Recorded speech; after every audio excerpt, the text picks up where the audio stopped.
two. Now it's time to walk the walk.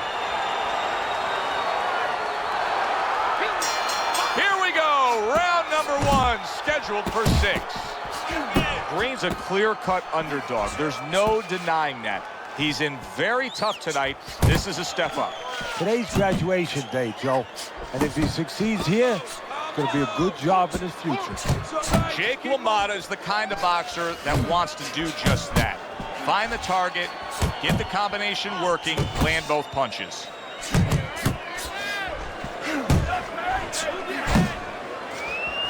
If you're the well-rounded fighter in a matchup like this against the real heavy hitter, I'm assuming the last thing you want to do, even though throughout your career you have punched well, and you do have knockouts on your record, is to engage him in the only kind of fight he can win? Yeah, don't go down to his level is what the old-timers would say.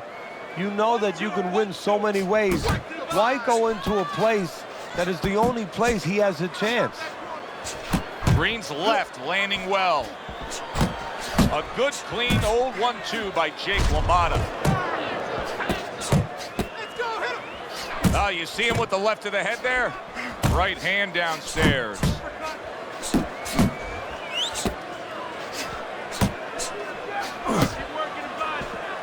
Green's well off the mark that time.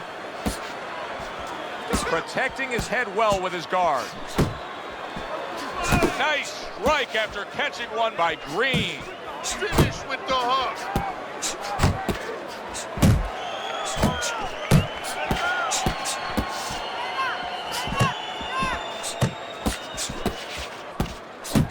Green's got a way of just getting away from that punch. A well-targeted classic 1-2 by Jake LaMotta.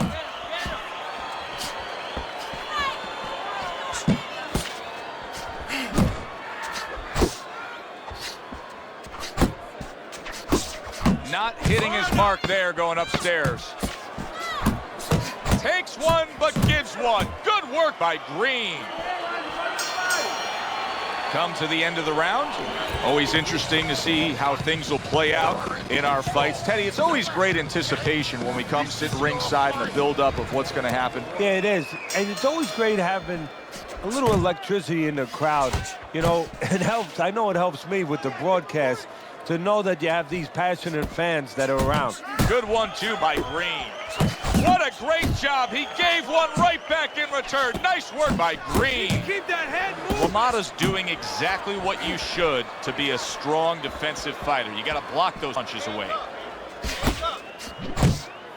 He took a shot, but he gives one of his own. A left hand scores.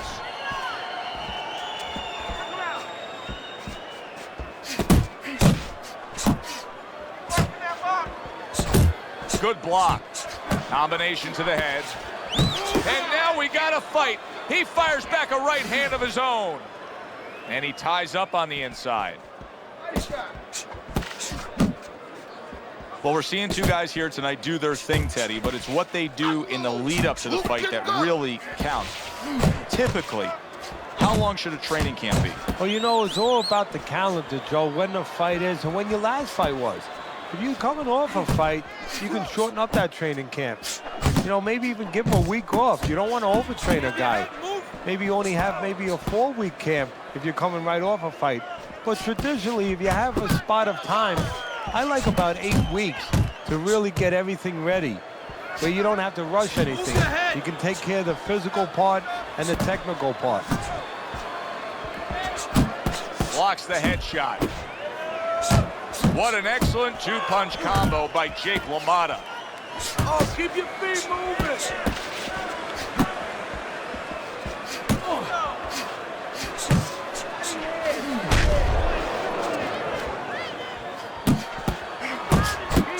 Flush right hand to the head.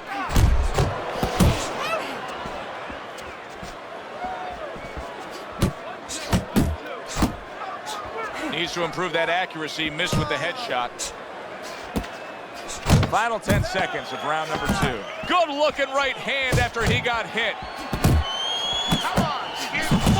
Really good work right there, landing the 2 punches in sequence by Jake LaMotta. LaMotta's resting up after a round in where he was so very accurate.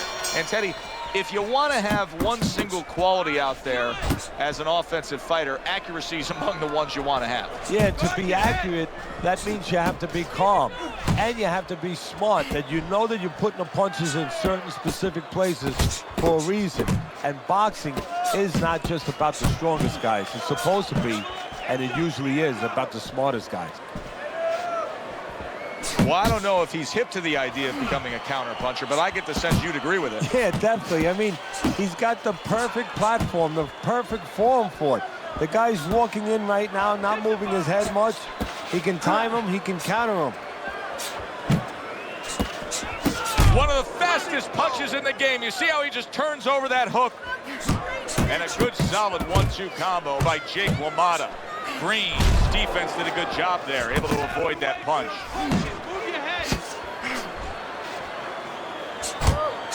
Good job with the left hand. It was sudden, it was fast, it was direct by Jake LaMotta. Work the body. Coming to the halfway point of this third round.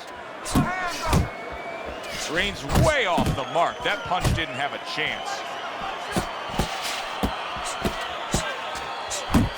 Well-targeted two-punch combo by Green.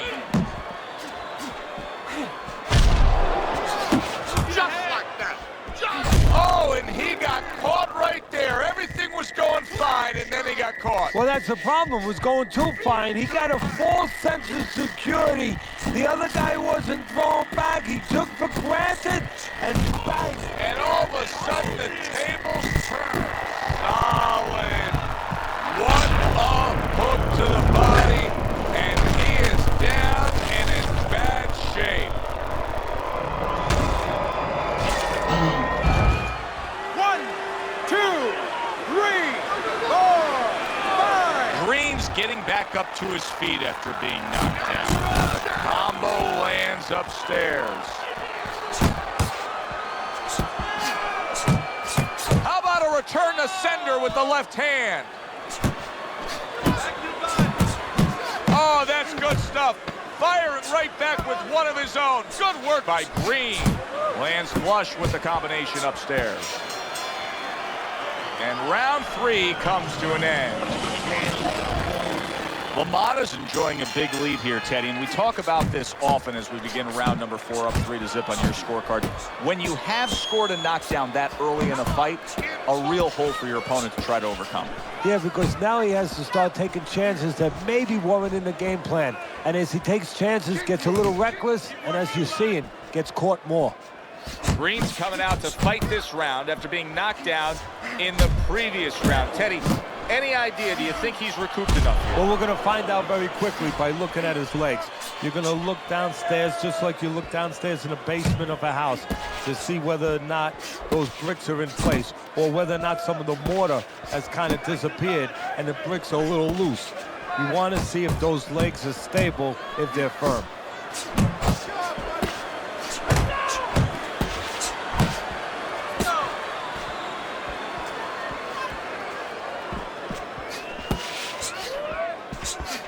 Oh, and he returns fire with a left hand.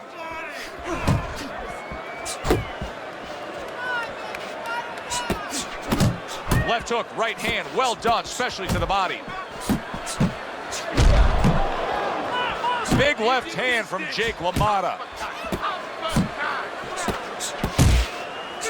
Comes across with a hook up top. Hey, keep your hands up.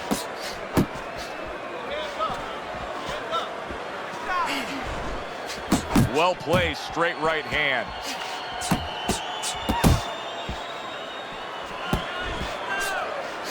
Use the ring. Use the ring. Off to the side, a little swing and a miss going upstairs. Green's not coming up with the results that you would want to see out of him. Now he's trying to counterpunch, Teddy, but it doesn't seem to be the answer. No, he kind of looks a little bit like that guy who went in to get his hair dyed, you know? And he thought it was going to be just a little bit lighter, and it wound up being a lot lighter. And he said, wow, what the heck did I do? I didn't think I was going to look like this. I didn't think that I was going to box like this.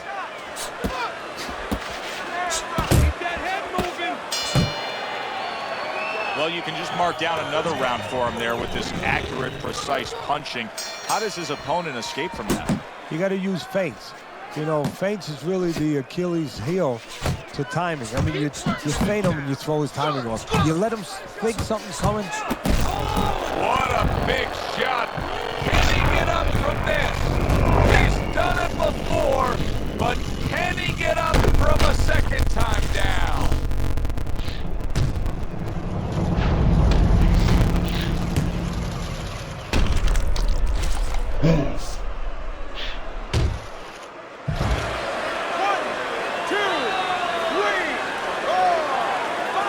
Green's corner needs to really get to their man after this round. They need to treat him after that knockdown. They also need to give him some sound advice.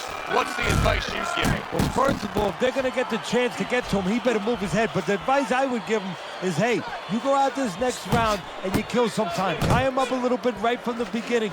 Don't worry about losing the early part of the fight or the early part of the round. Just get yourself back together. Big shot he just scored with. That was a big shot that floored him, and it's a big shot that may end him right here. That looked like the great pitcher, great Maddox, his sinker ball. Boy, it went down quick. The ref is stopping this fight.